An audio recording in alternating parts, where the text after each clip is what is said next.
বলতে থাকে, সাহাবায়ে হুজুরদের সাথে কথাবার্তা বলতে থাকে, এক একটা কোরআনের আয়াতকে আল্লাহ পাক নাযিল করতে থাকে।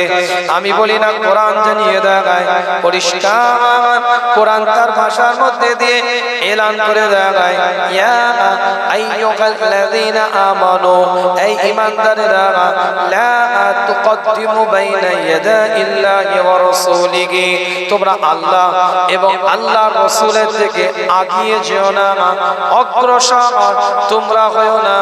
ওয়াত্তাকুল্লাহ, তোমরা আল্লাহকে ভয় করো। আজকে এখানে যারা আছি, উপস্থিত হয়েছি, আজকে যদি সবাইকে ইন্ডিভিজুয়াল আলাদা আলাদা যদি জিজ্ঞেস করা হয়, আপনারা কি আল্লাহ এবং আল্লাহর রাসূলের থেকে আগিয়ে গেছেন? কেউ বলবে যে আগিয়ে গেছি? সবাই এক বাক্যে বলবে এই দুঃসাহসিকতার পরিচয় দেওয়ার ক্ষমতা আমাদের নাই।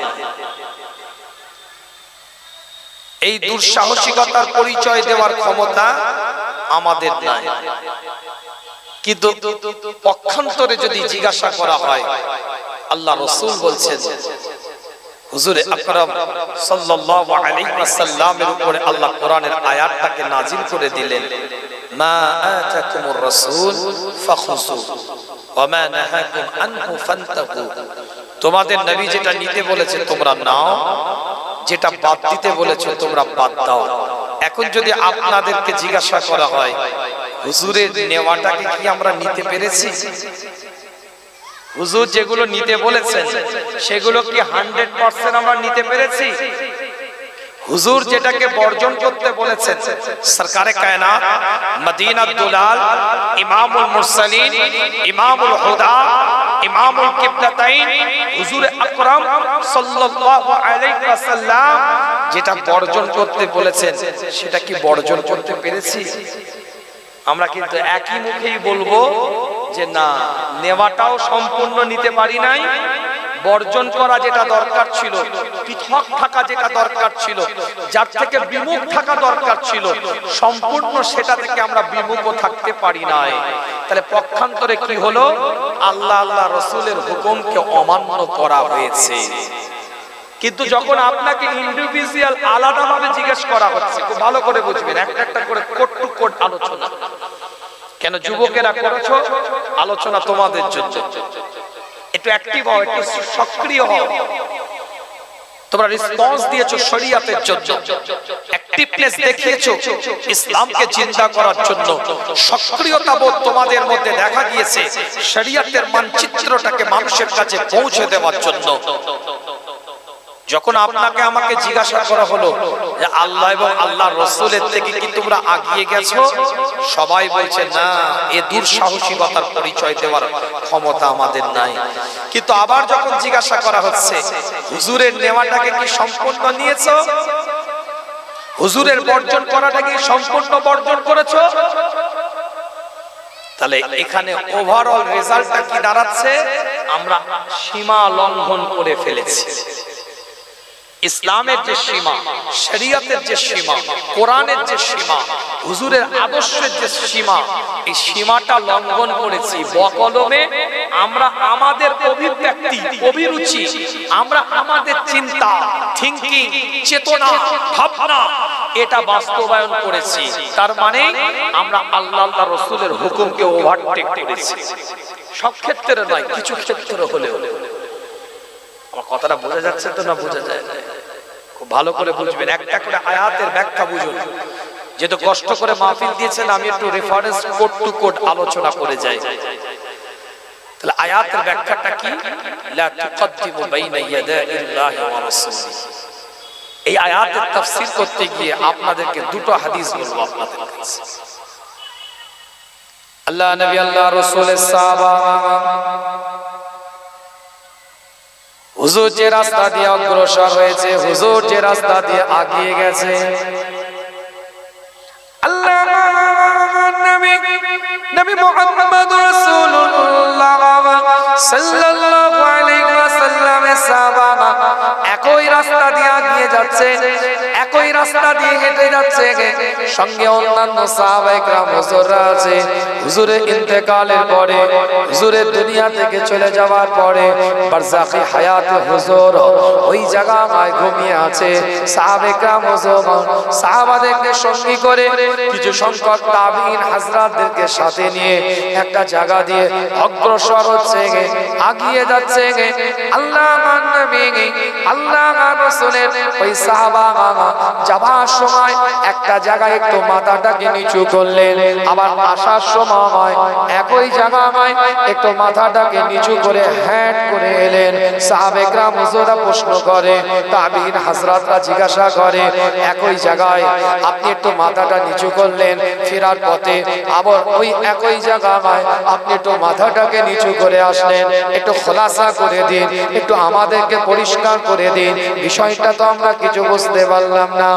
আল্লাহর নবী নবী মুহাম্মদ রাসূলুল্লাহ সাল্লাল্লাহু আলাইহি ওয়াসাল্লামের সাহাবা কিতাবটা খুলে দেখে পরিষ্কার করে লেখা আছে, সাহাবায়ে কেরাম হুজুরদের দিকে লক্ষ্য করে এলান করে দেয়, তাবিঈন হযরতের দিকে তাকিয়ে জানিয়ে দেয়, আমি এই রাস্তা দিয়ে আল্লাহর নবী আল্লাহর রাসূল সরকারে কায়নাত মদিনাতুল ইমামুল মুরসালিন ইমামুল হুদা ইমামুল কিবলাতাইন হাবিব লবিব তাবিবের দরবারে তাবিবের সাথে এই রাস্তা দিয়ে যাচ্ছিলাম। এই জায়গায় একটা গাছ ছিল, হুজুর এই জায়গা দিয়ে যখন আগিয়ে গিয়েছিলেন গাছের ডালটা মাথায় না লেগে যায়, তাই হুজুর একটু মাথাটাকে নিচু করে এসেছিলেন। আবার যখন আমার রাসূল এই রাস্তা দিয়ে আবার ফিরে আসছিলেন, গাছের ডালটা হুজুরের মাথায় না লেগে যায়, তাই হুজুর মাথাটাকে একটু নিচু করে এসেছিলেন। আজকে গাছের ডালটা নয়, আমার রাসূল আজকে দুনিয়াতে নয়, কিন্তু আমার রাসূলের সুন্নাতটা রয়ে গেছে। যারা এখানে ওই হালাতে যাবে, ওই অবস্থায় যাবে আর আসবে, আমার আল্লাহ তার নামায়ে আমলের মধ্যে ইবাদতের সওয়াবটা লিখে দিবে। জোরে বলা যাবে না সুবহানাল্লাহ। গাছের ডাল এরকম হ্যাট হয়েছে, স্বাভাবিক অবস্থায় গেলে হুজুরের মাথায় লেগে যেত। হুজুর তাই তো মাথা নিচু করে গেছেন, আবার নিচু করে এসেছে। ওই কাফেলাতে আমি ছিলাম, আমি দেখেছি এটা। হুজুরের যাওয়ার সময় আসার সময় হুজুর এই রকম ভাবে গিয়েছেন, এইভাবে এসেছেন, এটা আমি উপলব্ধি করেছি, আমি দেখেছি, আমি সচক্ষে, এটা আমার নজরবন্দি। আজকে গাছের ডালটা নাই, আজকে রাসূলও নাই, কিন্তু হুজুরের সুন্নাতটা রয়ে গেছে। যারা ওইভাবে যাবে তাদেরকে আমার আল্লাহ ইবাদতের সওয়াব দান করবে। কথাটা বুঝবেন ভালো করে। লা তুকাদ্দিমু বাইনা ইয়াদাইল্লাহি ওয়া রাসূলিহি ওয়াত্তাকুল্লাহ। তারাই সাহাবা, তারাই সাহাবা।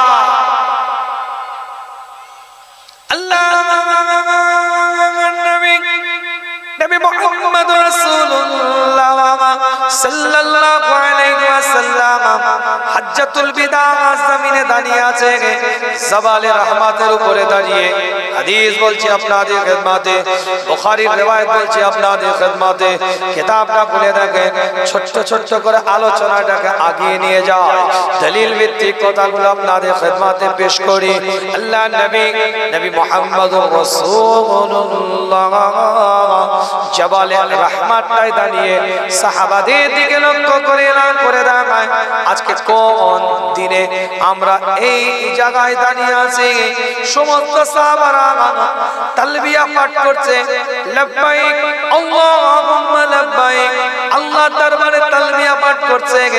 সমস্ত সাহাবায়ে কেরাম হুজুরদের গায়ে ইহরামটা জড়ানো আছে, সবাই আরাফাত জমিনটায় দাঁড়িয়ে হুজুর জিজ্ঞাসা করছে আজকে কোন দিনে আমরা দাঁড়িয়ে আছি। সমস্ত সাহাবারা জানে এটা আরাফা, কিন্তু আরাফা ছাড়া হজ হয় না। আরাফাত জমিনে দাঁড়ানোটা হজের রকনে ফরজ, এখানে আসা পর্যন্ত হজ হয় না। জিলহজ মাসের 9 তারিখে আরাফাত জমিনে দাঁড়িয়ে আছে। সমস্ত সাহাবাদের গায়ে ইহরাম, দুটো সিলাইবিহীন কাপড়, সতরটা ঢাকার জন্য একটা গায়ের মধ্যে লাগানো আছে, আর একটা জবানের মধ্যে তালবিয়া।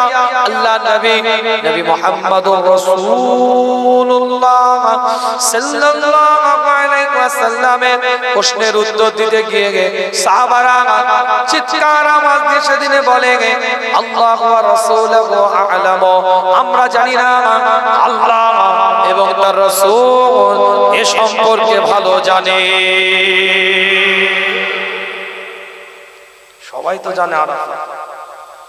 বুখারীর রিওয়ায়াত বলছি, কোন ছোট কিতাবের গল্প বলছি না। হাজার হাজার সাহাবা হজ্জাতুল বিদা জমিনে দাঁড়িয়ে, হাজার হাজার সাহাবা আরাফা জমিনে দাঁড়িয়ে, হাজার হাজার সাহাবা জাবালে রহমতের গায়ে দাঁড়িয়ে হুজুর সেখানে দাঁড়িয়ে প্রশ্ন করছেন আজকে কোন দিনটায় আমরা দাঁড়িয়ে আছি।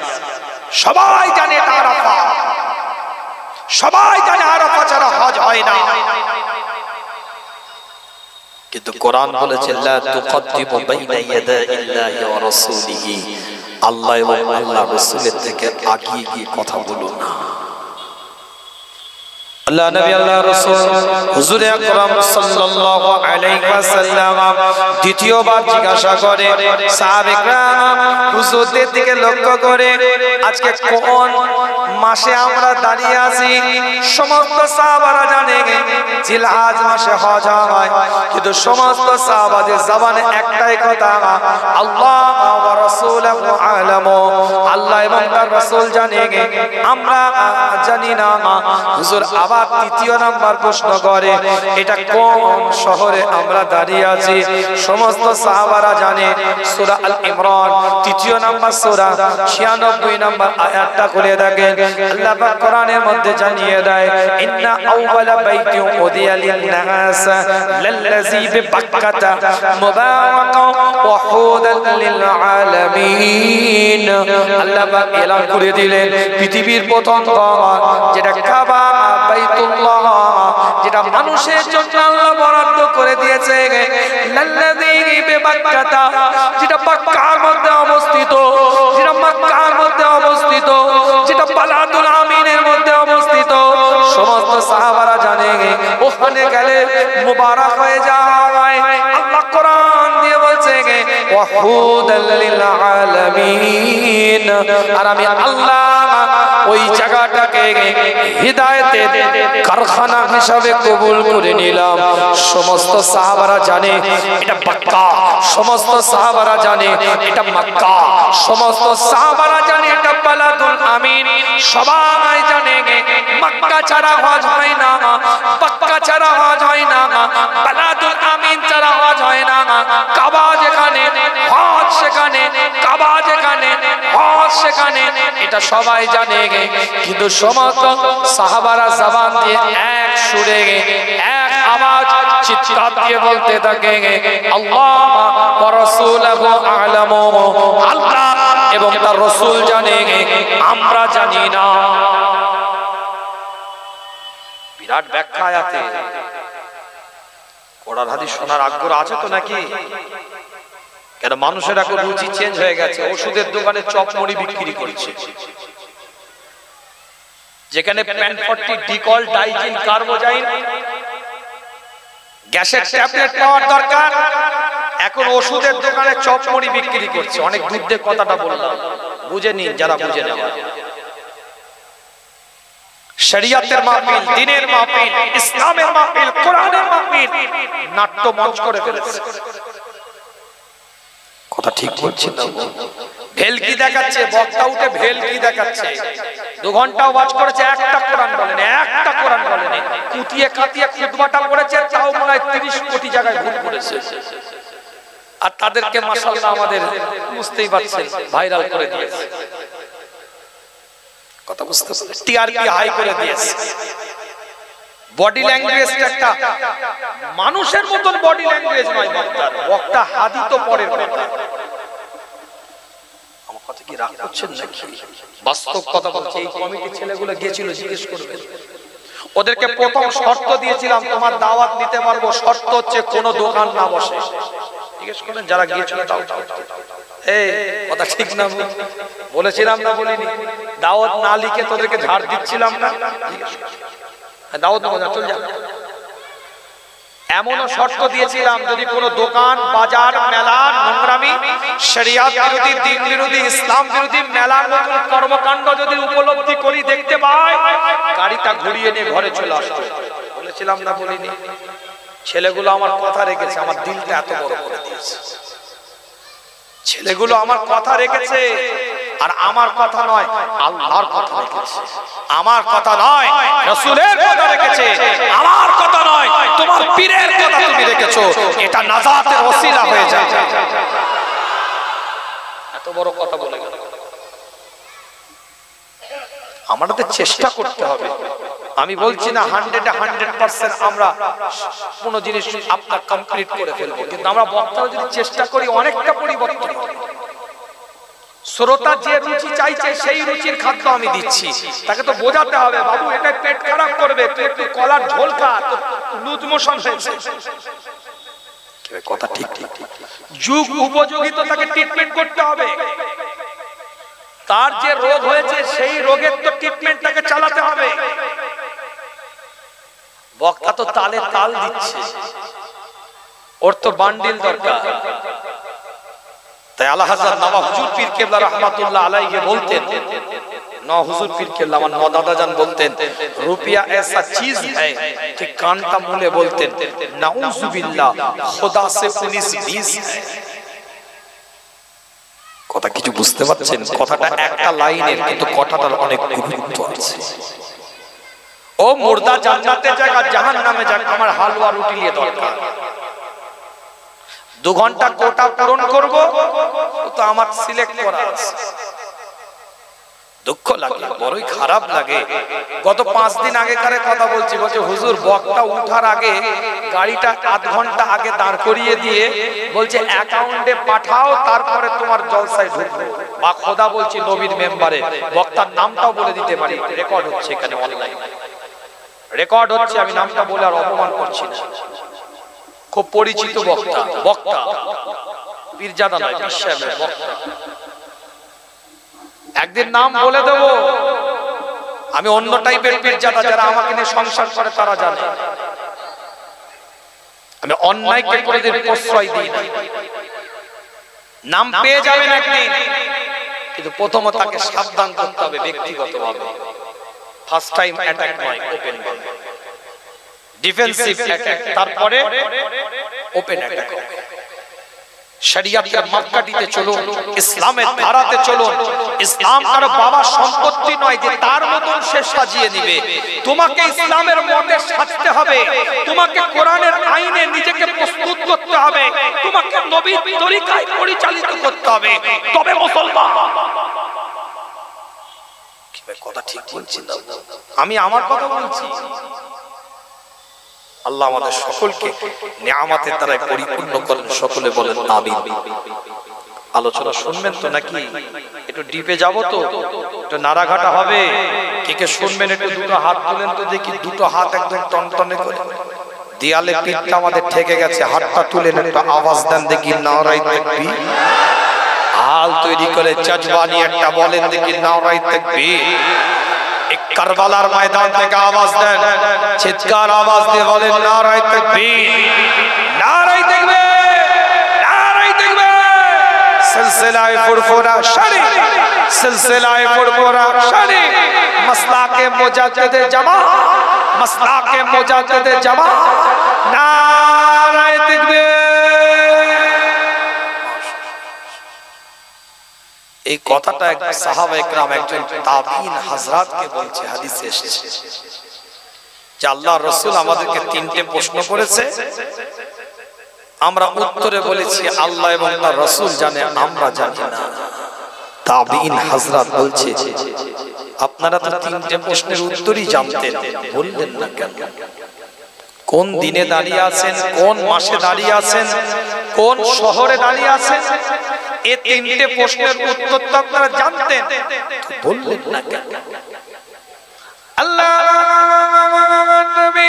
নবী মুহাম্মদ রাসূলুল্লাহ সাল্লাল্লাহু আলাইহি ওয়াসাল্লাম সাহাবারা বলে, তাবিঈন হযরতের দিকে লক্ষ্য করে সাহাবে کرام হুজুর জানিয়ে দেয়, যে সাহাবে کرام হুজুর riwayat করছে হাদিসটা, তাবিঈন হযরতের দিকে লক্ষ্য করে এলান করে দেয়, আমরা সবাই জানতাম এই জমিন হচ্ছে আরাফাত জমিন, জিলহজ মাসের 9 তারিখ ইহরামত অবস্থায় আমরা দাঁড়িয়ে আছি, এটা আমরা সবাই জানতাম, কিন্তু আমার নবী খেয়ালটা তো আমরা জানতাম না।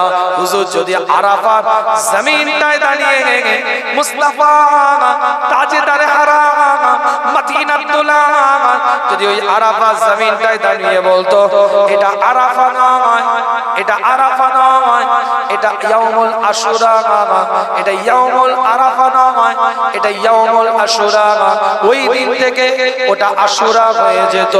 আল্লাহ নবী আল্লাহ রাসূল যদি ওই জায়গায় দাঁড়িয়ে বলতো, আমরা সবাই জানতাম জিলহজ মাস চলছে, আমরা হজ করতে এসেছি, ইহরাম শরীরের মধ্যে আছে, জবানে তালবিয়া আছে, সবাই আমরা জানি এটা হচ্ছে জিলহজ মাস, কিন্তু আমার নবী মুস্তাফা ওই জায়গায় দাঁড়িয়ে যদি বলতো এটা আজ থেকে মুহররম, আজ থেকে রবিউল আউয়াল, আজ থেকে রবিউল সানি, ওই জায়গায় দাঁড়িয়ে হুজুরের জবান দিয়ে যদি বেরিয়ে যেত, সেই দিন থেকে জিলহজটা মুহররম হয়ে যেত, রবিউল আউয়াল হয়ে যেত, রবিউল সানি হয়ে যেত।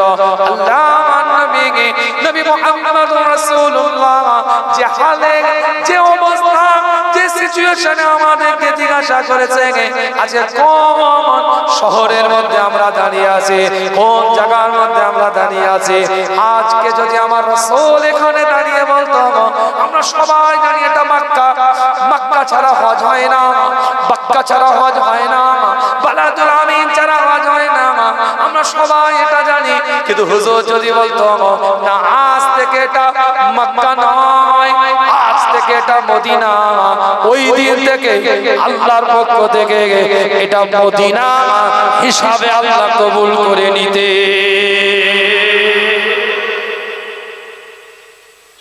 জোরে বলা যাবে না সুবহানাল্লাহ? একটু চিৎকার দিয়ে বলা যাবে না সুবহানাল্লাহ? আদর্শ এজন্যই আল্লাহ আল্লাহ রাসূলের থেকে আগানো যাবে না। মে মাস চলছে ইংরেজি, আমরা সবাই জানি পয়লা মে আমাদের একটা ছুটি থাকে, আমরা জানি এটা হচ্ছে মে দিবস, কিন্তু আদৌ এটা মে দিবস নাম হলেও এটাকে শ্রমিক দিবস বলা হয়। কেন শ্রমিক দিবস পালন করা হয় জানেন? কেন শ্রমিক দিবস পালন করা হয় জানা আছে? অধিকাংশ মানুষ জানে না কেন পয়লা মে শ্রমিক দিবসটা পালন করা হয়।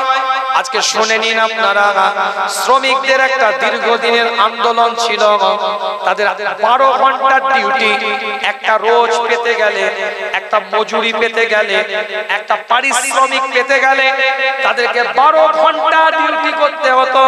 তাদের আন্দোলন ছিল 12 ঘন্টা নয় 8 ঘন্টা আমাদের ডিউটি দিতে হবে। যেদিন শ্রমিকদের এই দাবিটাকে মেনে নেওয়া হয়, সেই দিন থেকে মে দিবস অর্থাৎ পয়লা মে শ্রমিক দিবস পালন করা হয়। 12 ঘন্টার ডিউটিকে 8 ঘন্টায় নিয়ে আসা হয়।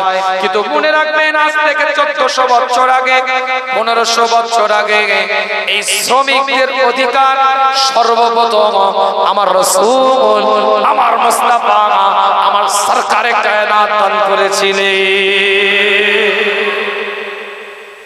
যে যুগে যে সময় গৃহপালিত পশুগুলোর মতো মানুষগুলোকে বাজারের মধ্যে বেচা হতো, যে সময় যে যুগে গৃহপালিত পশুগুলোর মতো মানুষকে বাজারে দাম দর করা হতো, শ্রমিকদের কোনো অধিকার ছিল না, গোলামদের কোনো অধিকার ছিল না, গৃহপালিত পশুগুলোর মতো তাদের সাথে আচরণ করা হতো, তাদের কোনো ব্যক্তি বিশেষ স্বাধীনতা ছিল না, তাদের পরাধীনতার একটা জীবন, এই পরাধীনতা জীবনকে আমার রাসূল একটা গোলামের অধিকার দিয়েছে। কিতাবটা খুলে দেখেন, মসজিদে নববী ইমামতির দায়িত্ব পালন করছে আমার মুস্তাফা সরকারে কায়নাত মদিনা দুলাল ইমামুল আম্বিয়া ইমামুল হুদা ইমামুল কিবলাতাইন ইমামুল মুরসালিন মসজিদে নববীর বুকে ইমামতির দায়িত্ব পালন করছে। যে মসজিদে নববীর ইমাম ইমামুল আম্বিয়া, যে মসজিদে নববীর ইমাম ইমামুল মুরসালিন, যে মসজিদে নববীর ইমাম ইমামুল আম্বিয়া ইমামুল হুদা ইমামুল কিবলাতাইন, তাহলে সেই মসজিদে নববীর মুয়াজ্জিন তো আবু বকর হতে পারত, সেই মসজিদের মুয়াজ্জিন তো ওমর ইবনে খাত্তাব হতে পারত, সেই মসজিদের মুয়াজ্জিন তো উসমান ইবনে আফফান হতে পারত, সেই মসজিদের মুয়াজ্জিন তো আলী ইবনে তালিব হতে পারত। কিন্তু আমার রাসূল যে মসজিদের ইমামের দায়িত্ব পালন করে সেই মসজিদের একজন মুয়াজ্জিন গোলামের বাচ্চা গোলাম হযরতে বেলালকে আমার রাসূল অধিকার দিয়ে গোলামকে মুয়াজ্জিনের দায়িত্ব দিয়ে পৃথিবীর বুকে শ্রমিকের অধিকারকে বুঝিয়ে দিয়েছে।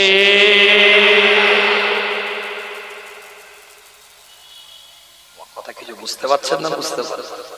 হুজুর যখন ইমাম, আবু বকর তো মুয়াজ্জিন হতে পারত, ওমর তো মুয়াজ্জিন হতে পারত, উসমান তো মুয়াজ্জিন হতে পারত। আমার কথা বুঝে যাচ্ছে? কিন্তু অধিকার আমার রাসূল দিলেন কি, চলে আয়, তোকে দেখলে না ছিটকাবে, তুই গোলামের বাচ্চা গোলাম, তো গায়ে একটা মাত্র সতর কাপড় নাভি থেকে হাঁটু পর্যন্ত ঢাকা আছে, আয় চলে আয়, আমি ইমাম তুমি মুয়াজ্জিন, অধিকার আমি রাসূল দিলাম। ফাতেমা কা জমিন, এমনি আয়াতটা বলিনি আপনাদেরকে, একটা একটা দলিল দিচ্ছি। কোরআন বলছে, কোরআন ইজা জাআ নাসরুল্লাহি ওয়াল ফাতহ ওয়া রাআইতান নাস ইয়াদখুলুনা ফি দীনিল্লাহি আফওয়াজা ফাসাব্বিহ বিহামদি রাব্বিকা ওয়াস্তাগফির ইন্নাহু কানা তাওয়াবা। শানে নাজুল হলে এটা ফাতেমা কা জমিনের পূর্বে আল্লাহ আয়াতটাকে নাযিল করেছিলেন মক্কা বিজয়ের আগে। আল্লাহ নবী মুহাম্মদ রাসূলুল্লাহ সাল্লাল্লাহু আলাইহি ওয়াসাল্লামের উপরে আল্লাহ পাক আয়াতটাকে নাযিল করে দিলেন। আল্লাহ পাক কোরআনের আয়াত দিয়ে স্পষ্ট জানিয়ে দিচ্ছে, হুজুর আপনি দেখতে পাবেন যখন আল্লাহর পক্ষ থেকে সাহায্য আসবে, রবের পক্ষ থেকে যখন সাহায্যটা আসবে, খোদার পক্ষ থেকে যখন আমি আল্লাহ আমার পক্ষ থেকে যখন সাহায্য আসবে, আপনি দেখবেন বিজয়টা অনিবার্য হয়ে যাবে। ওয়ারাইতা, আপনি দেখতে পাবেন নাসা, মানুষকে ইয়াদখুলুনা, প্রবেশ করতে, ফি দীনিল্লাহি আফওয়াজা, আল্লাহর দ্বীনের মধ্যে তারা দলে দলে প্রবেশ করছে। ফাতেমা কা জমিন মক্কাটা বিজয় করে ফেলেছে। মক্কায় কোনো মায়ের লাল নাই, মক্কার বুকে কোনো মায়ের লালের জন্ম হয় নাই। হুজুরের সামনে দাঁড়িয়ে কথা বলবে, হুজুর মক্কার মধ্যে প্রবেশ করছে, হুজুর মক্কা জমিনের মধ্যে প্রবেশ করছে। কিতাবটা খুলে দেখেন, ফাতেমা কা জমিনে লক্ষাধিক সাহাবাকে নিয়ে গোটা কাবা চত্বরটাকে হুজুর ঘিরে ফেললেন। আল্লাহ নবী আল্লাহ রাসূল ফাতেমা কা জমিনে একটা ছোট্ট বাচ্চাকে পাশে বসিয়ে রেখেছিলেন। সবাই মনে করবেন ছোট্ট বাচ্চা মানে ইমাম হাসান, সবাই মনে করবেন ছোট্ট বাচ্চা মানে ইমাম হুসাইন হবে মনে হয়, কিন্তু না, ইতিহাস সাক্ষী দিচ্ছে যেদিন সব থেকে আনন্দের দিন, খুশির দিন ইসলামের ইতিহাসের, যেদিন সব থেকে আনন্দের দিন, খুশির দিন, সেই দিনে হুজুরের পাশে যে বাচ্চাটা বসেছিল সেটা মদিনাতুল মুনাওয়ারায় হিজরত করে যাওয়ার পরে গোলামদের ভিতর থেকে আজাদকৃত সর্বপ্রথম বাচ্চা, গোলামদের মধ্যে থেকে আজাদ হয়েছে তার সর্বপ্রথম বাচ্চা, অর্থাৎ গোলামের বাচ্চা, গোলামকে পাশে বসিয়ে রেখে ফাতেমা কা জমিনে মক্কাকে বিজয় করছে আমার নবী। সব থেকে আনন্দের দিনে একটা বাচ্চা পাশে আছে, সেটা কে? গোলামের বাচ্চা গোলাম, তার 14 পুরুষ গোলাম। হুজুর অধিকার দিয়ে যায়, বস বস বস, আমার কথা কিছু বুঝতে পারছে? আর একটা গোলাম কি বলেন, কাবায় উঠে যা, কাবার ছাদে কে উঠছে? গোলাম। 14 গোষ্ঠী গোলাম, গোলামের বাচ্চা গোলাম, পরাধীনতার জীবন কাটিয়েছে, ঈমান সিনায় নিয়েছে, কাবার ছাদে আল্লাহ তাকে সম্মান দিয়ে তুলে দিয়েছে। ঈমান দিলের মধ্যে নিয়েছে, ঈমান কলিজার মধ্যে জড়িয়ে নিয়েছে, ঈমান দিলের মধ্যে এনে নিয়েছে, আল্লাহকে এক বলেছে, নবীকে নবী বলেছে, ফিনিশ। আর কোনো ভেদাভেদ নয়, সব সমান হয়ে গেছে। সেটা মনুষ্যত্ববোধের জায়গা, মানবিকতার জায়গায় সব এক। আবু বকর যে কাতারে দাঁড়াবে, বেলাল সে কাতারে দাঁড়াবে।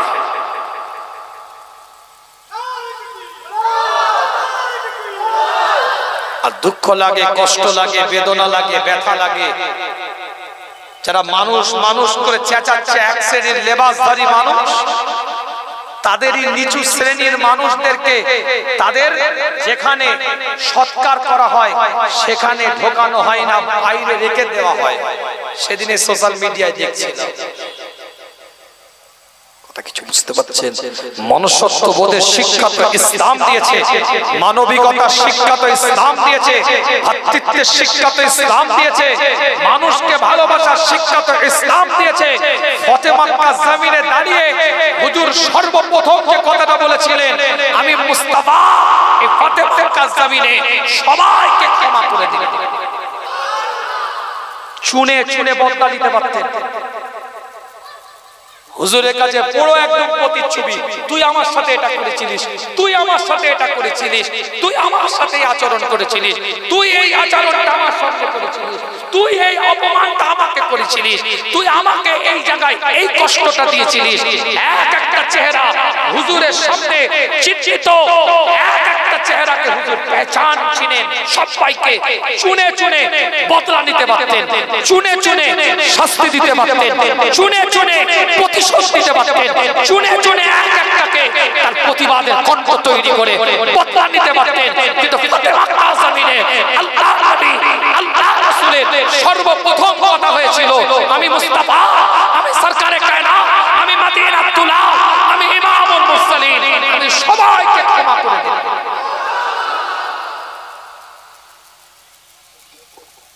আর সেই জাতকে, সেই ধর্মকে বলছো টেররিস্ট। কিছু গদি মিডিয়া এই কথা বলে না, কিছু ইলেকট্রনিক্স মিডিয়া, কিছু প্রিন্ট মিডিয়া, কিছু সোশ্যাল মিডিয়া, কিছু আপনার ওই মিনিস্ট্রি চ্যানেল, কিছু টিভি চ্যানেল, পুরো তো আপনার কি বলে মস্তিষ্ক বিকৃতির মতন লাফাচ্ছ ঠান্ডা ঘরের স্টুডিওর মধ্যে। কথা কিছু বুঝতে পারছেন না? বুঝতে পারেন না? কদিন তো ওয়াকাফটাকে নিয়েছিলে, ওয়াকাফের উপরে বক্তব্য, মন্তব্য, ওপিনিয়ন চলছিল, ঠিক পেহেলগাঁয়ের পরে পুরো মুভমেন্ট করলে। কি মুভমেন্ট করলে? লজ্জা লাগে না? তোমাদের হায়া নাই? নির্লজ্জার মতন বলছো।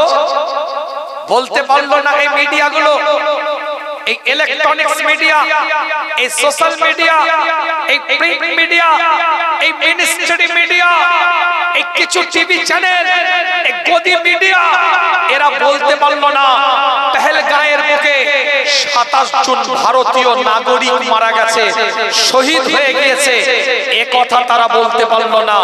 দুষ্কৃতীদের হাতে, হামলাকারীদের হাতে, জঙ্গিকারীদের হাতে, জঙ্গিদের হাতে আমার দেশের নাগরিক, আমার ভারতবর্ষের নাগরিক, আমার দেশের নাগরিক শহীদ হয়ে গেছে, আমার ভারতীয় নাগরিক মৃত্যুবরণ করেছে। এ কথা কোনো মিডিয়া বলতে পারলো না। বলল কি? মুসলমান হিন্দুকে মেরেছে। কেন? ওখানে তো 27 জনের মধ্যে একটা নাম ছিল আদিল, ভুলে গেলে? ওই 27 জনের মধ্যে তো একজনের নাম ছিল ঝন্টু আলী খান, ভুলে গেলে? আমি নাম প্রকাশ করতাম না, আমি বলতাম আমার ভারতীয় মারা গেছে। কিন্তু তুমি যখন বলছো চুনে চুনে মেরেছে, তাই বলতে বাধ্য হচ্ছি আমি। এটা আমার মুখে শোভা পায় না, আমি মেনে নিচ্ছি যে দুটো নাম বলেছি এটা বলাটা উচিত নয়।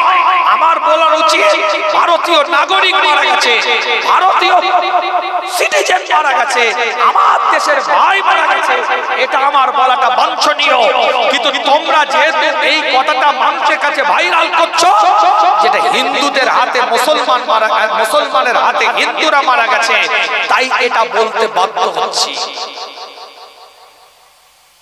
আমার কথাটা কিছু বুঝতে পারছেন না? বুঝতে পারছেন? স্পষ্ট কথা বলছি আপনাদেরকে। মুজাদ্দিদে জামানের বাড়ির আওলাদ হয়ে সিদ্দিকে আকবরের খুনটা শরীরের মধ্যে নিয়ে কুরাইশ গোত্রের মানুষ হয়ে, হাশেমি খানদানের মানুষ হয়ে অহংকার করছি না। ওয়া আম্মা বিনিআমাতি রাব্বিকা ফাহাদ্দিস, আল্লাহর শুকরিয়া আদায় করে বলে যাচ্ছি আপনাদের কাছে, স্পষ্ট বক্তব্য আপনাদের খেদমতে দিয়ে যায়। এই 27 জন ভারতীয় নাগরিক মারা গেছে, আমরা দুঃখিত, আমাদের বেদনা। যারা বা যে এই কর্মকাণ্ডের সাথে জড়িয়ে আছে তাদেরকে দৃষ্টান্তমূলক শাস্তি দেওয়া হোক, চুনে চুনে তাদেরকে বের করে তাদেরকে যথাযথ শাস্তি দেওয়া হোক। এমন শাস্তি যেন এই কর্মকাণ্ড করা তো দূরের কথা, মানুষ যেন ভাবতেও ভয় করে। এই কাশ্মীরের বুকে বেশ কিছু বছর আগে একটা নাবালিকা মেয়ে, নাম তার আসিফা, একটা নাবালিকা মেয়েকে গণধর্ষণ করা হয়েছিল, গ্যাং রেপ করা হয়েছিল। কিছু মন্দিরের পুরোহিত সেজে গ্যাং রেপ করেছিল, গণধর্ষণ করেছিল, তার লজ্জার স্থানে রড ঢুকিয়ে তাকে মারা হয়েছিল। কিন্তু মনে রাখবেন, আমাদের ইসলাম ধর্ম আমাদেরকে এটা শিক্ষা দেয়নি যে আমরা বলবো কোন মন্দিরের পুরোহিত এই কাজ করেছে। না না না না, আগেও বলিনি, এখনো বলছি না, আগামীতেও বলবো না। আমরা বলবো সন্ত্রাস এ কাজ করেছে, জঙ্গি এ কাজ করেছে, যারা নোংরা দুষ্কৃতী তারা এই কর্মের সাথে জড়িত ছিল, কিন্তু তারা পুরোহিতের পোশাকটাকে ব্যবহার করেছে, কোন একটা ধর্মের পোশাককে ব্যবহার করে এই কাজটা করেছে। কেন? কোন ধর্মের শিক্ষা এটা হতে পারে না, কোন ধর্ম এই কাজের সাথে জড়িত থাকতে পারে না, কোন ধর্মের ধর্মগুরু এই কর্ম করতে পারে না, এটা আমাদের বিশ্বাস। আমার কথাটা কি বলছি বুঝতে পারছেন? সে ধর্মের পোশাক ব্যবহার করেছে, ধর্মের ইউনিফর্ম ব্যবহার করেছে, এটা আমাদের বক্তব্য আগেও ছিল, এখনো আছে। কিন্তু দুঃখের বিষয় এই জায়গায় যখন আমাদের পোশাককেও ব্যবহার করেছে, তুমি টোটালটা টেনে দিলে, মাত্রাহীন কথা বলে দিলে। কেন বলতে পারলে না যে ধর্ম কোন জঙ্গিবাদ, কোন আপনার কি বলে কোন ধর্মের জঙ্গিবাদ বলে কোন চিহ্ন নাই, যারা জঙ্গি তাদের কোন ধর্ম নাই? এটা কেন বলতে পারলে না? যখন যেটা দরকার সেই ধর্মের পোশাক তারা ব্যবহার করে। এই জায়গায় তো সাজ্জাদ ভুলে গেলে কি বলছে বাইরে শুনেন, কাশ্মীরের যুবকটা সাজ্জাদ আদিল ভুলে গেলে AK-47 তার দিকে চালিয়েছে। আদিল এইভাবে হাতে করে নিয়ে পর্যটকরা বলছে, গদি চ্যানেল মিডিয়া বলেন, ইলেকট্রনিক্স মিডিয়া বলেন, কিছু মিনিস্ট্রি মিডিয়া এরা বলেন, পর্যটকরা বলছে যখন AK-47টা চালানো হয়েছে, আদিল নিজে হাতে করে সিনার দিকে নিজের দিকে গুলি বন্দুকটা নিয়ে নিয়েছে, আওয়াজ দিয়ে বলেছে এরা আমাদের মেহমান, এরা আমাদের পর্যটক, এরা এখানে বেড়াতে এসেছে, সিনায় আমার। কথা কিছু বুঝতে পারছেন? জালিয়ানওয়ালাবাগের হত্যাকাণ্ড যখন হয়েছিল, তখন ইংরেজ সেনাবাহিনীকে জিজ্ঞাসা করেছিল গোলি কিউ চালায়। इंग्रेज सेनाबाहिनी उत्तर दिए बोलेছিল पठान भाग रहे थे इसलिए गोली चलाना पड़ा। पठान भाग रहे थे इसलिए गुली चलाना पड़ा। একজন पठान हाथটা তুলে বলছে, अगर कोई पठान भागने के वक्त उसके पीछे से गोली लगे, ऐसा दिखा दोगे तुम लोग? अगर कोई पठान भागने के वक्त उसके पीछे से गोली लगे, अगर ऐसा कुछ आप लोग दिखा दोगे तो हम लोग आजादी आंदोलन छोड़ के चला जाएंगे। যদি পাঠান চলে যাওয়ার সময় একটা দেখিয়ে দাও তাদের পিছন দিক থেকে গুলি লেগেছে, আমরা স্বাধীনতা আন্দোলনটাই ছেড়ে দেব। 3 দিন ধরে 70টা পাঠানের লাশ, 3 দিন ধরে 70টা পাঠানের লাশ রিসার্চ করা হয়েছিল। 70টা পাঠান সিনায় গুলি খেয়েছে, পিঠে গুলি খায়নি। এটাই ভারতের নাগরিকদের কথা। সাজ্জাদ নিজের জ্যাকেটটা খুলে দিয়েছে, নিজে বাইট দিচ্ছে, বাচ্চা ছেলেটাকে জ্যাকেটটা পরিয়ে কাঁধে করে নার্সিংহোমে নিয়ে গেছে, কাঁধে করে নার্সিংহোমে নিয়ে গেছে। মিডিয়া এটা বলতে পারলো না সেখানে নার্সিংহোমের ডিসচার্জের টাকা নাই মুসলমানরা। না না, আমি বলতাম না মুসলমান, আমি বলতাম ভারতীয় নাগরিকরা নিয়ে নাই নে, কিন্তু আজ মেনশন করতে বাধ্য হচ্ছি। ভারতীয় নাগরিক মুসলমান ওই জায়গায় টাকা নাই নে, ডিসচার্জের কিসের হসপিটাল চার্জ নাই নে, হোটেল চার্জ নাই নে, অটো ভাড়া নাই নে, ট্যাক্সি ভাড়া নাই নে, অ্যাম্বুলেন্স ভাড়া নাই নে। ভারতীয় নাগরিকের পাশে তারা দাঁড়িয়েছে, তারা নাই নে, ছেড়ে দিয়েছে। যাও, চলে যাও, তোমরা জানে বেঁচে গেছো, আনন্দের সাথে বাড়িতে যাও। যারা অটো ভাড়া নিল না, যারা আপনার কি বলে ওই নার্সিংহোম চার্জ নিল না, হসপিটাল চার্জ নিল না, হোটেল চার্জ নিল না, আজ তাদের দিকে তোমরা গদি মিডিয়া আঙুল তুলছো। আর এই সুযোগে যারা শ্রীনগর থেকে গোটা ভারতবর্ষে এয়ারলাইন্সের ভাড়াকে 4 ডবল করে দিল, তার দিকে কই তো আঙুল তুলে কোনো প্রতিবাদ নেই তোমাদের? কথা ঠিক বলছি না? এয়ারলাইন্স প্লেন 4 ডবল করে দিয়েছে ভাড়া। সচেতন হন। যারা বলছে প্যান্টটা খুলে দেখা হয়েছে তারপরে গুলি চালানো হয়েছে, যারা না বলছেন নাম জিজ্ঞাসা করে করে গুলি চালানো হয়েছে, কিছু গদি মিডিয়া বলছে আইডেন্টিটি জেনে তারপরে ফায়ার করা হয়েছে। আমার মনে হয় এরাই তো দেশদ্রোহী যারা বলছে। কারণ যে কাশ্মীরের বুকে আধা সামরিক বাহিনী, বিএসএফ, বর্ডার সিকিউরিটি ফোর্স, ভারতীয় সেনা, তারা রাতের পর রাত জেগে থাকে, তাই আমরা আনন্দের ঘুম বিছানায় ঘুমাতে পারি। বর্ডারে তারা বুক চিতিয়ে পাহারা দেয়, 5 মিটার অন্তর অন্তর বর্ডার সিকিউরিটি ফোর্স থাকে, বিএসএফ থাকে, আধা সামরিক বাহিনী থাকে। জানারা বলছেন যে এদেরকে আইডেন্টিটি করে করে, যাচাই করে করে, নাম জিজ্ঞেস করে করে, এমনকি বলছে পায়জামা প্যান্ট খুলে দেখে মারা হয়েছে। এরাই তো আমাদের সেনাবাহিনী, বর্ডার সিকিউরিটি ফোর্স, বিএসএফ এর দিকে এরাই তো আঙুল তুলছে।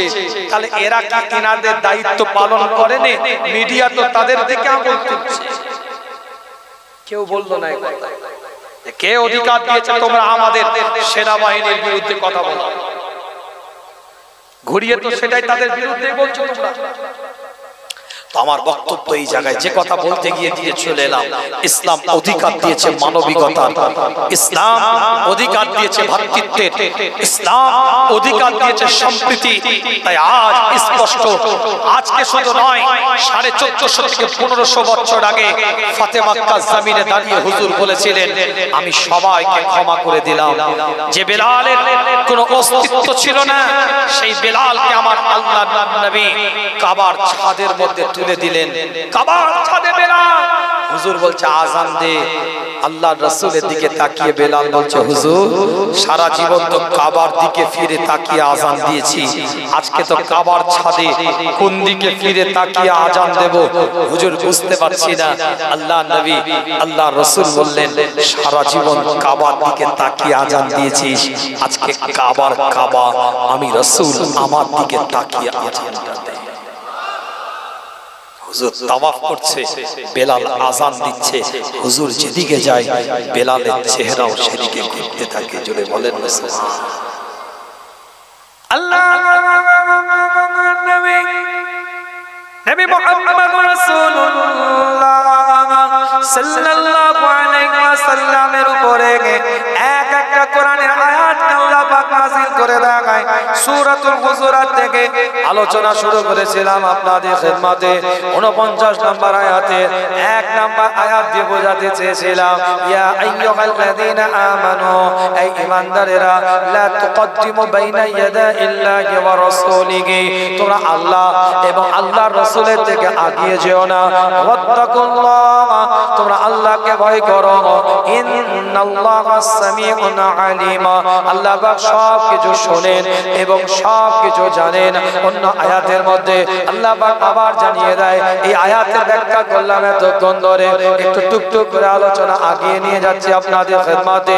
এই সূরা 2 নম্বর আয়াতের মধ্যে আল্লাহ পাক এলান করে দেয়, ইয়া আইয়ুহাল্লাযীনা আমানু, আল্লাহ পাক কোরআনের মধ্যে জানিয়ে দেয়, হে ঈমানদারেরা, লা তারফাউ আসওয়াতাকুম ফাওকা সাওতিন নবী ওয়া লা তাজহারু লাহু বিল কওলি কাযাহরি বা'দিকুম লিবা'দিন আন তাহবাতা আ'মালুকুম ওয়া আনতুম লা তাশউরুন। আমি বলি না কোরআন জানিয়ে দেয়, ইয়া আইয়ুহাল্লাযীনা আমানু, এই ঈমানদারেরা, লা তারফাউ আসওয়াতাকুম ফাওকা সাওতিন নবী ওয়া লা তাজহারু লাহু বিল কওলি কাযাহরি বা'দিকুম লিবা'দিন আন তাহবাতা আ'মালুকুম ওয়া আনতুম লা তাশউরুন। আল্লাহ পাক কোরআন দিয়ে জানিয়ে দেয়, এই ঈমানদারেরা, তোমাদের গলার আওয়াজটা আমার রাসূলের গলার আওয়াজের উপরে না হয়ে যায়, তোমাদের গলার আওয়াজটা আমার রাসূলের গলার আওয়াজের উপরে না হয়ে যায়। তোমরা একে অপরের মধ্যে যেমন কথোপকথন করো, একে অপরের মধ্যে যেমন আলোচনা করো, ওই রকম যেন আমার রাসূলের সামনে আলোচনা না হয়ে যায়। যদি তোমাদের গলার আওয়াজটা, গলার শব্দটা আমার রাসূলের উপরে হয়ে যায়, আল্লাহ কোরআন দিয়ে জানিয়ে দেয়, আন তাহবাতা আমালুকুম ওয়া আনতুম লা তাশউরুন, আমি আল্লাহ তোমাদের সব আমলগুলোকে নষ্ট করে দেব, বিনষ্ট করে দেব, শেষ করে দেব। ওয়া আনতুম লা তাশউরুন, তোমরা জানতেও পারবে না, বুঝতেও পারবে না। এই আয়াতটা যখন নাযিল হয়, হাদিস বলছি কোন ছোটি কিতাবের গল্প নয়, আল্লাহ নবী আল্লাহ রাসূলের একজন সাহাবা হুজুরের দরবারে 3 দিন পর্যন্ত আসে নাই। আল্লাহ নবী একজন সাহাবাকে পাঠিয়ে দিলেন, যাও গিয়ে জিজ্ঞাসা করো ওই সাহাবা কেন আমার দরবারে আসে নাই। জিজ্ঞাসা করে সে বলে, ইয়া রাসূলুল্লাহকে, ইয়া হাবিবাল্লাহ, হুজুর ওই সাহাবা যখন আপনার দরবারে আসতো, অনিচ্ছাকৃতই তার গলার আওয়াজটা একটু বেশি ছিল, সে একটু লাউডলি কথা বলতো, একটু জোরে জোরে তার গলার আওয়াজটা বেরিয়ে যেত হুজুর, সে ঘাবড়ে গেছে, ভয় খেয়ে গিয়েছে হুজুর।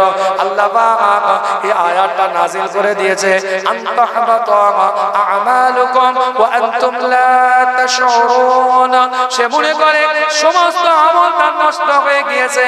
আল্লাহ নবী এলান করে দিলেন, সে ইন্টেনশনালি ভাবে, ইচ্ছাকৃত ভাবে সে গলার আওয়াজটাকে বেশি করে না, সে অনিচ্ছাকৃতই কথা বললে একটু আওয়াজটা তার বেশি হয়ে যেত, অনিচ্ছাকৃত একটু কথা বললে আওয়াজটা একটু জোরালো হয়ে যেত। আল্লাহ নবী এলান করে দেয়, যা ওই সাহাবাকে গিয়ে জানিয়ে দাও, এই আদবের কারণে, এই ভালোবাসার কারণে আমি রাসূল এলান করলাম, যেহেতু সে ইচ্ছাকৃত জোরে আওয়াজ করে ইন্টেনশনালি কথা বলে না, আমার আল্লাহ তাকে মাকাম দান করে দিয়েছে। আমি নবী জান্নাতে যে জায়গায় থাকবো, ওই সাহাবা জান্নাতের মধ্যে একই জায়গায় আমার আল্লাহ থাকার ব্যবস্থা করে দিবে। কত বড় নিয়ামত! কিতাবটা খুলে দেখেন, খুব ফাস্ট আলোচনা, ইতি টানবো আলোচনা, টুকটুক করে আলোচনাটাকে আগিয়ে নিয়ে যায়। অনেক কটা আয়াত আছে, একটু বলবো মনে করেছি, ছোট্ট করে বলে যায় আপনাদের খেদমতে। তাহলে এক নাম্বার আয়াত দ্বারা স্পষ্ট হয়ে গেল আল্লাহ এবং আল্লাহর রাসূলের থেকে আগিয়ে যাওয়া যাবে না। দ্বিতীয় নাম্বার আয়াত দ্বারা এটাও স্পষ্ট হয়ে গেল গলার আওয়াজটা আমার রাসূলের গলার আওয়াজের থেকে বেশি না হয়ে যায়। তৃতীয় নাম্বার আয়াতের মধ্যে আল্লাহ জানিয়ে দেয়, সূরার নাম সূরাতুল হুজুরাত, 49 নম্বর সূরা, তৃতীয় নাম্বার আয়াতের মধ্যে আল্লাহ বলছে, ইন্নাল্লাযীনা ইয়াগুদ্দুনা আসওয়াতাহুম ইনদা রাসূলিল্লাহি উলাইকাল্লাযীনা ইমতাহানাল্লাহু কুলুবাহুম লিত্তাকওয়া লাহুম মাগফিরাতুন ওয়া আজরুন আযীম। আমি বলি না, কোরআন জানিয়ে দেয়, ইন্নাল্লাযীনা ইয়াগুদ্দুনা আসওয়াতাহুম ইনদা রাসূলিল্লাহি, আল্লাহ কোরআন দিয়ে জানিয়ে দেয়, পরিষ্কার করে লেখা আছে।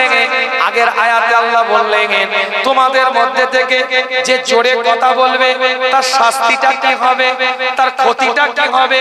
আর এই আয়াতে আল্লাহ বলছে আমার নবী মুস্তাফার বারগাহে, আমার সরকারে কায়নাতের দরবারে, আমার মদিনার দুলালের দরবারে, আমার ইমামুল মুরসালিনের দরবারে যদি কেউ নিম্ন স্বরে কথা বলে, নিম্ন কণ্ঠে কথা বলে, আস্তে আস্তে যদি কথা বলে, আমার আল্লাহ তার মাকামটা কি দান করবে।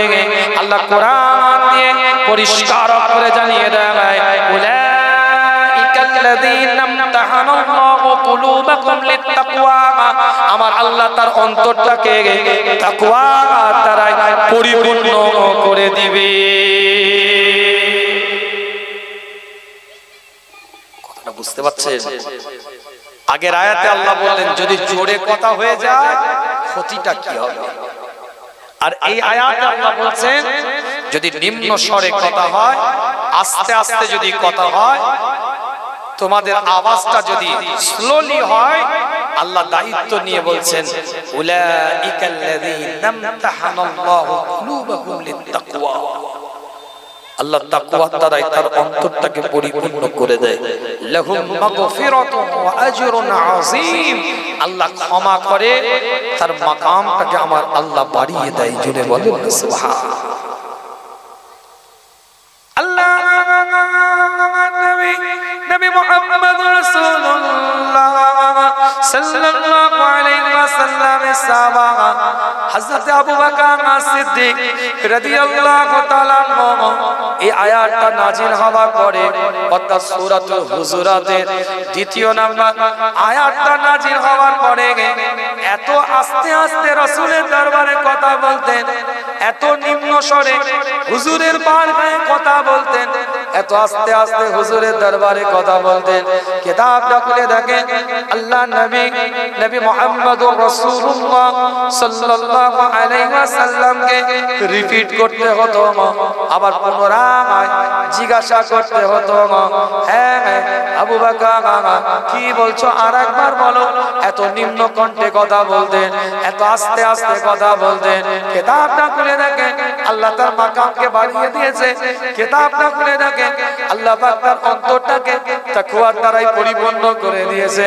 আল্লাহ নবী মুহাম্মদুর রাসূলুল্লাহ সাল্লাল্লাহু আলাইহি ওয়াসাল্লাম হুজুর যখন হিজরত করে যাচ্ছে মক্কা শরীফ থেকে মদিনা শরীফের মধ্যে, হুজুর যখন হিজরত করছেন, আল্লাহ নবী শহর চর্চা হওয়ার জন্য, আল্লাহ রাসূলের সঙ্গী হওয়ার জন্য সাহাবায়ে কেরাম হুজুররা মদিনাতুল মুনাওয়ারা আনসারী সাহাবারা দাঁড়িয়ে আছে কাতারে কাতারে। সরকারে কায়নাত আসছে, মদিনার দুলাল আসছে, ইমামুল মুরসালিন আসছেন, ইমামুল হুদা আসছেন, ইমামুল কিবলাতাইন আসছে। দূর থেকে লক্ষ্য করে দেখে দুজন ব্যক্তি হেঁটে হেঁটে আসে, দূর থেকে লক্ষ্য করে দেখে দুজন ব্যক্তি হেঁটে হেঁটে আসে, কিন্তু দূর থেকে তো বোঝা যায় না কোনটা নবী আর কোনটা আবু বকর, কোনটা রাসূল আর কোনটা সিদ্দিক আকবর। দূর থেকে তো এটা বোঝা যায় না। কিতাবটা খুলে দেখেন, হযরত আবু বকর সিদ্দিক রাদিয়াল্লাহু তাআলা এটা উপলব্ধি করতে পেরেছে, এটা বুঝতে পেরেছে যে দূর থেকে তারা বুঝতে পারছে না কোনটা নবী আর কোনটা আমি আবু বকর গোলাম, এটা বুঝতে তারা দূর থেকে উপলব্ধি করতে পারছে না। আল্লাহ নবী আল্লাহ রাসূলের সাহাবা হযরত আবু বকর সিদ্দিক রাদিয়াল্লাহু তাআলা নিজের ঘাড় থেকে চাদরটাকে খুলে আল্লাহ নবী নবী মুহাম্মদুর রাসূলুল্লাহ সাল্লাল্লাহু আলাইহি ওয়াসাল্লামের মাথার উপরে সরে আনোয়ারের উপরে মস্তক মোবারকের উপরে এইভাবে চাদরটাকে ধরে রেখে দিয়েছে। মদিনাতুল মুনাওয়ারার বুকে সমস্ত ব্যক্তিদেরকে জানিয়ে দেয় এটা গোলাম আর এটা গোলাম আর এটা আকা আর এটা আকার গোলাম আবু বকর আগিয়ে যা। একটু জোরে বলবেন না সুবহানাল্লাহ, চিৎকার দিয়ে বলা যাবে না সুবহানাল্লাহ? কি মনে হচ্ছে আমি ফাঁকি মারছি বলে মনে হচ্ছে নাকি যে হুজুর কোন রকমের টাইম পাস করে চলে যাবে, ফাঁকি মেরে ওয়াজ করছে, এরকম মনে হচ্ছে নাকি? প্রত্যেকটা কোট টু কোট আলোচনা করে গেছি আপনাদেরকে। পরে যারা আসছেন হয়তো একটু বুঝতে অসুবিধা হবে, কিন্তু তারপরেও বোঝাবার চেষ্টা করছি আপনাদেরকে। কিতাবটা খুলে দেখেন, সিদ্দিক আকবর রাদিয়াল্লাহু তাআলা আল্লাহ নবী মুহাম্মদুর রাসূলুল্লাহ সাল্লাল্লাহু আলাইহি ওয়াসাল্লামের সরে আনোয়ারের উপরে হুজুরের মস্তক মোবারকের উপরে আল্লাহ নবী আল্লাহ রাসূলের সাহাবা হযরত আবু বকর সিদ্দিক রাদিয়াল্লাহু তাআলা আনহু সেই দিনে মাথার উপরে চাদরটা ধরে রেখেছিলেন, ছায়া করে রেখেছিলেন। এইটাকে সুফিজমের মানুষেরা বলে, তরিকাপন্থী মানুষেরা বলে, আহলে তাসাউফের মানুষেরা বলে, আহলে বাতিনের মানুষেরা বলে সেদিন আবু বকর আল্লাহ নবীর মাথার উপরে চাদরটা দিয়ে রেখেছিলেন, ছায়া করে হুজুরের মস্তক মোবারকের উপরটাই দিয়ে রেখেছিলেন। আল্লাহ পাক ওই কর্মটাকে এমন ভাবে কবুল করে নিলেন, এমন ভাবে মর্যাদা দিয়ে দিলেন, কিয়ামত পর্যন্ত আমার আল্লাহ আমার আবু বকর সিদ্দিক রাদিয়াল্লাহু তাআলা আনহুর কবরের উপরে সবুজ গম্বুজের ছায়া আমার আল্লাহ করে দিলেন। জোরে বলবেন, চিৎকার দিয়ে বলা যাবে না। হযরত আবু বকর সিদ্দিক রাদিয়াল্লাহু তাআলা হুজুরের খেলাফতের শাসনের পরে, হুজুরের রাজত্ব পরিচালনা করার পরে খলিফা হিসাবে নিয়োগ হলেন সিদ্দিক আকবর রাদিয়াল্লাহু তাআলা আনহু। 2.5 বছর রাজত্ব করেছিলেন। হযরত আবু বকর সিদ্দিক রাদিয়াল্লাহু তাআলা আনহু ইন্তেকালের ঠিক আগের মুহূর্তে সবাইকে ডাকলেন, ডাকার পরে জিজ্ঞাসা করলেন, বিভিন্ন খবর নিলেন। সিদ্দিক আকবর রাদিয়াল্লাহু তাআলা চিৎকার আওয়াজ দিয়ে সেদিনে বলেছিলেন, আমার ইন্তেকালের পরে, আমার চলে যাওয়ার পরে আমার লাশটাকে তোমরা রাসূলের বারগাহের মধ্যে নিয়ে যাবে, সরকারে কায়নাতের দরবারটাই তোমরা নিয়ে যাবে, মদিনা দুলালের দরবারটাই তোমরা নিয়ে যাবে। ইমামুল মুরসালিন, ইমামুল হুদা, ইমামুল কিবলাতাইন বারগাহে তোমরা নিয়ে যাবে। হুজুরকে সালামটা দিবে, আসসালাতু আসসালামু আলাইকা ইয়া রাসূলুল্লাহ, আসসালাতু আসসালামু আলাইকা ইয়া হাবিবাল্লাহ। হুজুরকে তোমরা সালামটা দিবে। আল্লাহ নবী আল্লাহ রাসূলকে সালাম দেওয়ার পরে তোমরা হুজুরকে জিজ্ঞাসা করবে, আবু বকর দুনিয়াতে নাই, সিদ্দিক আকবর দুনিয়াতে নাই, আপনি যদি ইজাজতটা দেন তাহলে আবু বকরকে আপনার পাশে এখানে কবরস্থ করব, আর ইজাজত যদি হুজুর না দেয় তাহলে জান্নাতুল বাকিতে সাধারণ গোরস্থানে গিয়ে আমি আবু বকর আমার কবরটা তোমরা দিয়ে দিবে। জিজ্ঞেস করবে, হুজুর যদি বলে তাহলে দিবে, আর না হলে সাধারণ গোরস্থানে জান্নাতুল বাকিতে কবর দিয়ে দিবে। সিদ্দিক আকবর ইন্তেকালের পরে হযরত আবু বকর সিদ্দিক দুনিয়া থেকে চলে যাওয়ার পরে একই ভাবে হুজুরের বারগাহে গিয়ে সালামটা দেয়। হুজুরের বারগাহে গিয়ে সালাম দেওয়ার পরে সাহাবে کرام হুজুররা বলে, হুজুর আপনার হিজরতের সাথী আবু বকর দুনিয়াতে নাই, হুজুর আপনার কাছে ইজাজত নিতে বলেছে, আপনি যদি ইজাজতটা দেন হুজুর এখানে তার কবরটা দেব, আপনি যদি ইজাজত না দেন তাহলে জান্নাতুল বাকির মধ্যে তার কবরটা দেব। কিতাবটা খুলে দেখেন, সিদ্দিক আকবরের লাশ মোবারক নিয়ে হুজুরের বারগাহের মধ্যে যখন এইভাবে জিজ্ঞাসা করা হয়, হায়াতুন নবী, জিন্দা নবী, আলামে বারজাকি হায়াতের মধ্যে হুজুর ঘুমিয়ে আছে, আল্লাহর হুকুমে হুজুরের কবরে আনোয়ারের ভিতর থেকে আওয়াজ আসে, আবু বকর আমার দুনিয়ার সাথী, হিজরতের সাথী, সেই আবু বকর আমার কবরের সাথী হয়ে কিয়ামতের ময়দানে আমি নবী আমার সাথে একসাথে আল্লাহর দরবারে উঠবে। জোরে বলবেন না, চিৎকার দিয়ে বলা যাবে না, কলিজা দিয়ে বলা যাবে না। সিদ্দিক আকবর রাদিয়াল্লাহু তাআলা আনহুর ইন্তেকালের পরে হযরত ওমর ইবনে খাত্তাব রাদিয়াল্লাহু তাআলা আনহু 10 বছরের কাছাকাছি রাজত্ব পরিচালনা করে, গোটা পৃথিবীর অর্ধাংশ পরিচালনা করে। হযরত ওমর ইবনে খাত্তাব রাদিয়াল্লাহু তাআলা কিতাবটা খুলে দেখেন, হযরত ওমর ইবনে খাত্তাব ইন্তেকালের ঠিক আগের মুহূর্তে নিজ সন্তানকে পাঠিয়ে দেয়া হয়, যাও আম্মার জানের কাছে চলে যাও। আম্মা জান আয়েশা সিদ্দিকা রাদিয়াল্লাহু তাআলা আনহার কাছে পাঠিয়ে দিলেন, আম্মা জানকে গিয়ে জিজ্ঞাসা করো, আম্মা জানকে গিয়ে একটু অনুমতি নিয়ে আসো, আমি ওমর আমার সালামটা দিবে।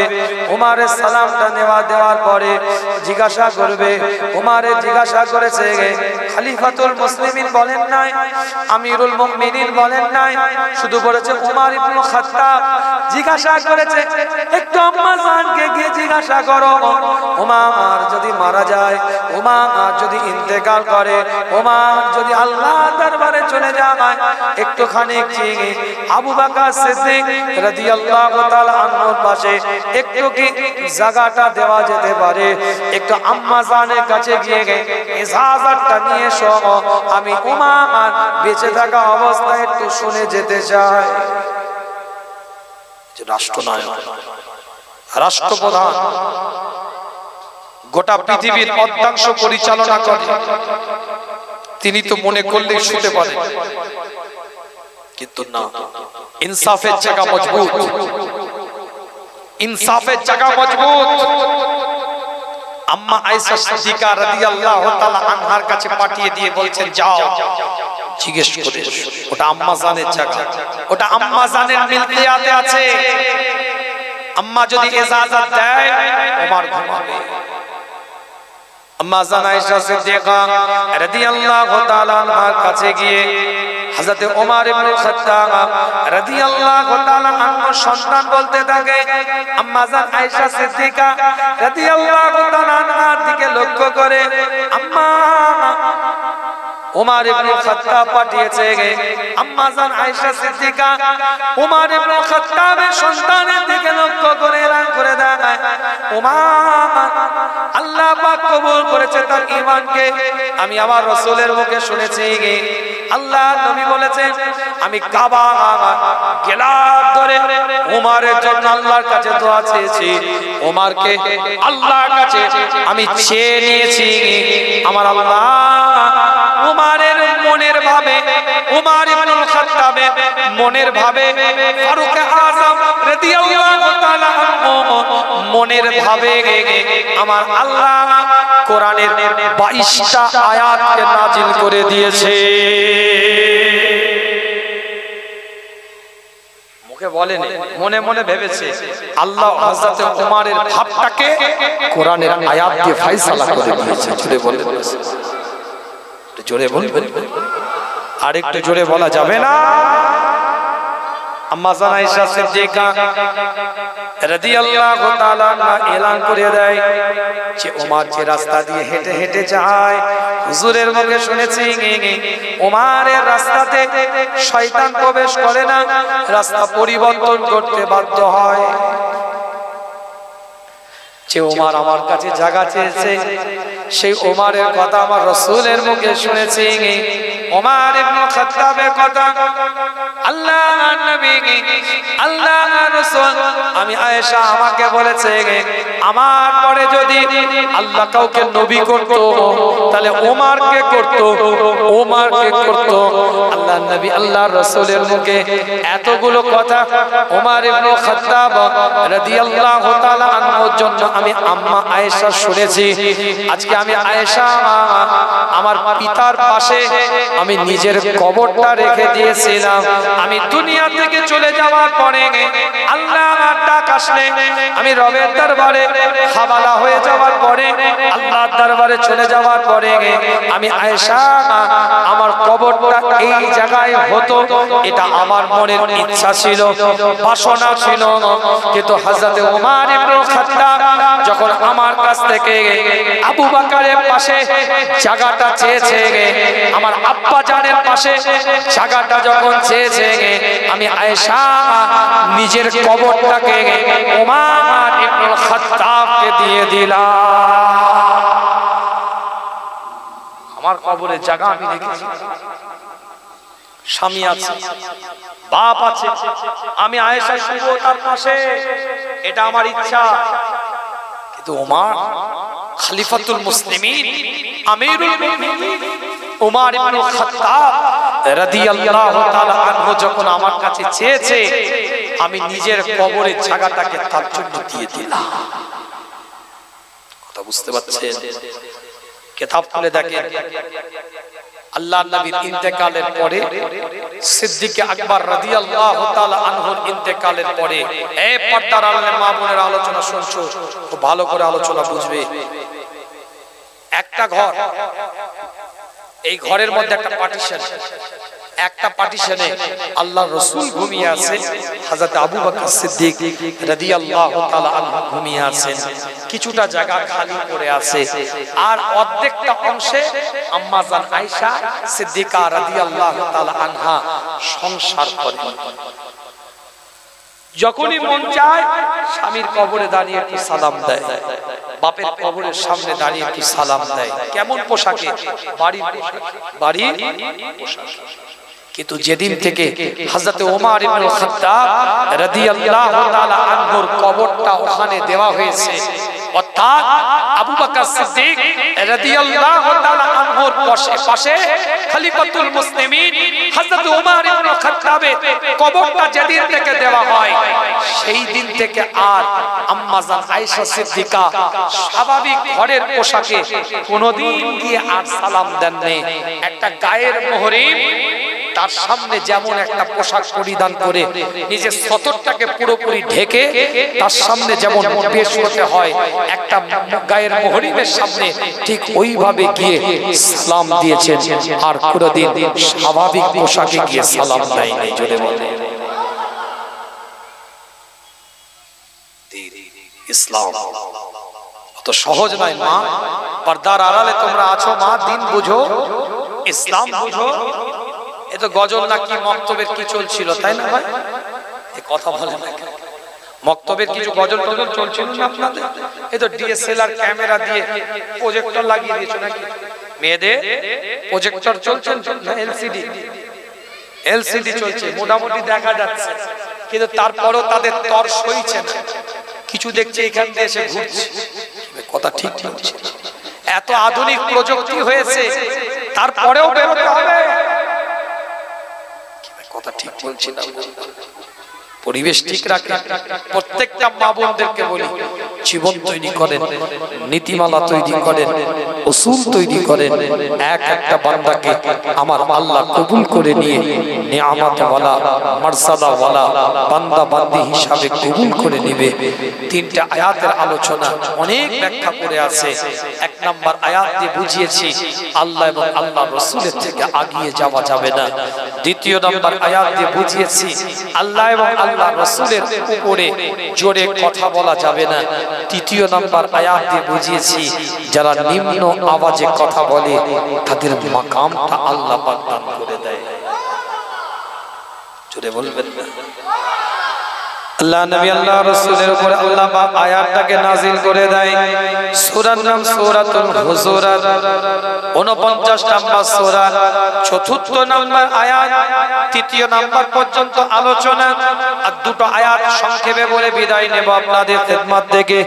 আল্লাহ পাক কোরআন দিয়ে জানিয়ে দেয়, ইন্নাল লাযীনা ইউনাদুনাকা মিন ওয়ারাইল হুজুরাতি আকতারুহুম লা ইয়াকিলুন।